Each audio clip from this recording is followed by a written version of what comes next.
Players in Pigtails. Baseball season is in the air. By Shana Corey. You ever hear the song? Take me out to the ball game. Take me out to the crowd. Buy me some peanuts and Cracker Jacks. I don't care if I ever get back, so let's root for the home team. If they don't win, it's a shame.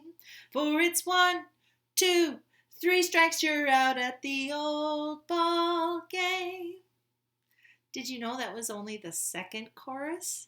There was a first chorus that never made it to public singing. And it's all about Kate Casey. Players in Pigtails. Kate Casey wasn't good at being a girl. At least not the kind of girl everyone thought she should be. Her clothing was crumpled and her knitting was knotted. Her dancing was a disaster. And no matter how hard she tried, her heart just wasn't in home ec. So here she is trying to bake something and she's burning it. But there was one thing Kate was good at: baseball. Kate could catch any ball with any mitt with her eyes closed. She could hit any ball with a bat with one hand tied behind her back. She preferred sliding to sewing, batting to baking, and home runs to homecoming. She liked baseball.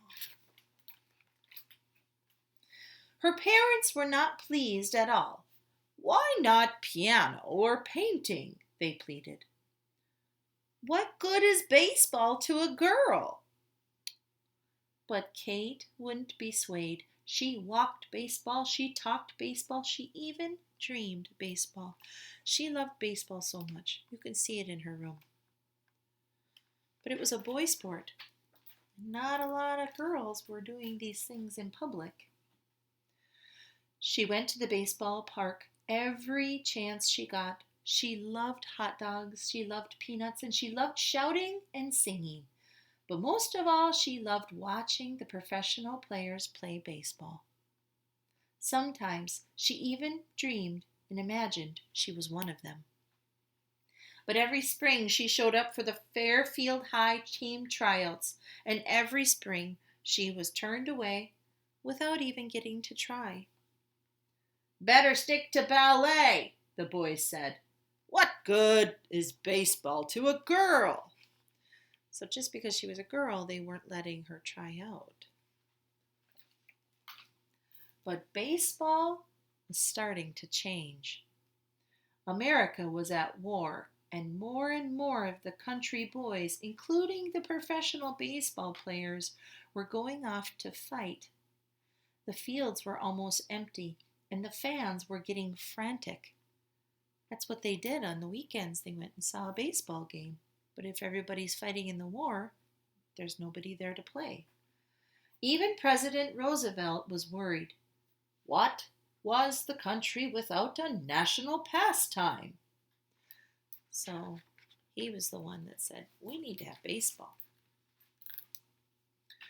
No one wanted to find out, and finally Philip Wrigley, the owner of Chicago Cubs, had an idea. If women can work in factories and even join the army, he said, why can't they play ball? Outrageous, everyone said. Girls playing baseball? No one will pay to see girls play baseball. But Mr. Wrigley, he didn't listen.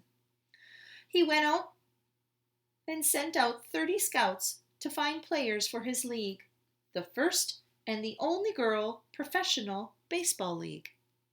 The scouts searched high and low, near and far, and to be perfectly frank, they were flabbergasted by what they found. So they went out seeking if there were any girls out there interested in being a baseball. Well, all over the country, girls were playing ball, and they were playing just as good as boys. In Washington, Texas, California, Florida, Louisiana, New York, all over the world. One of them was Kate Casey. "Say, sister," said a scout when he saw her curveball, "how'd you like to play for Chicago and try it out on a real team?" Would she? Kate didn't have to think twice. She went straight home, packed her bags, kissed her parents goodbye, and boarded the very next train. She's been kind of waiting for this. When she got to Wrigley Field, she broke out in a grin. There were hundreds of girls. There were farm girls, city girls, tall girls, short girls, girls from far, far away, girls from down the block. No matter what they looked like and where they came from, they all had one thing in common. They all loved baseball. Casey and Katie had never felt so more at home. "Sign her up," said the coach of the Kenosha Comets when he saw her swing. And all the American Girl Professional Baseball League was well on its way. Everyone was curious about the strange happenings at Wrigley Field. "Unheard of," said one concerned citizen. "Girls don't like sports." "It's certainly not ladylike," agreed another. Well, "What good is baseball to a girl?" blared the newspaper bulletins. The league managers heard the talk, and their stomach started to twitch. They knew their girls were ready for baseball, but maybe the country wasn't quite ready for the girls.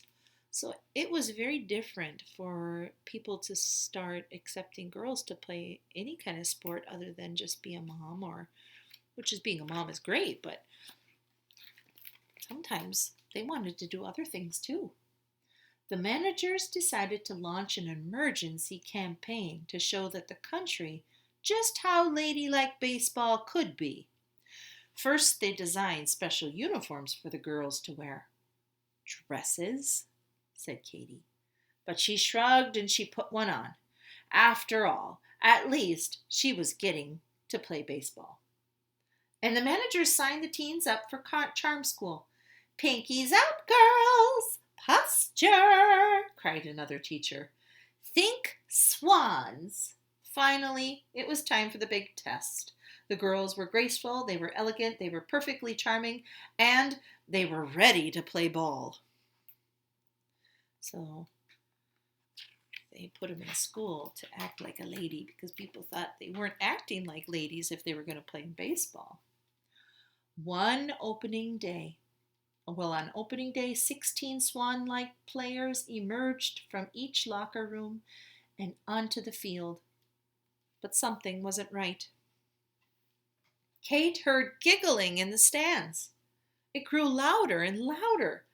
"Careful, you might break a nail, girls," someone shouted. "Players at Pigtails," roared the crowd. "Is this a ballpark or a ballroom?" Everyone laughed themselves silly. So these guys are ready to play baseball, be serious, but the audience is not taking them serious. The fans, there's a lot of people there laughing at them. The All-American Girl Professional Baseball League started to play. And they played. By far the best ball any of them had ever played.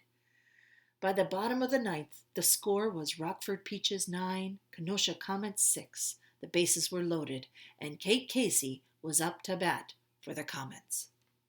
She stepped up to the plate and looked up at the stands, and then she waited. This is something she had waited her whole life for. The pitcher threw the ball, and Kate swung. Crack! The ball sailed up, up, up in the air. Kate took off running.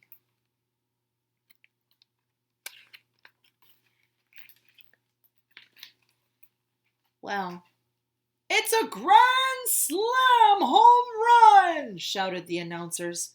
The crowd went wild, and Kate cheered right along with them, because for once no one was asking what good baseball was for girls. They were all too busy talking about how good girls were for baseball. So boys and girls, this is a true story about girls being able to play in baseball. And the first verse in this story talks and says this: Kate Casey was baseball mad, had the fever and had it bad. Just to root for the hometown crew, every sou Kate blew. She blew kisses. On a Saturday, her young beau called to see if she'd like to go to see a show. But Miss Kate said, "No, I'll tell you what you can do." And she sang to him, "Take me out to the ball game, take me out to the crowd." So that's the end of the story. It's very neat. There is a third verse, but maybe in school we can take a look at it. I hope you enjoyed it and get outside and play some ball. Have a good day.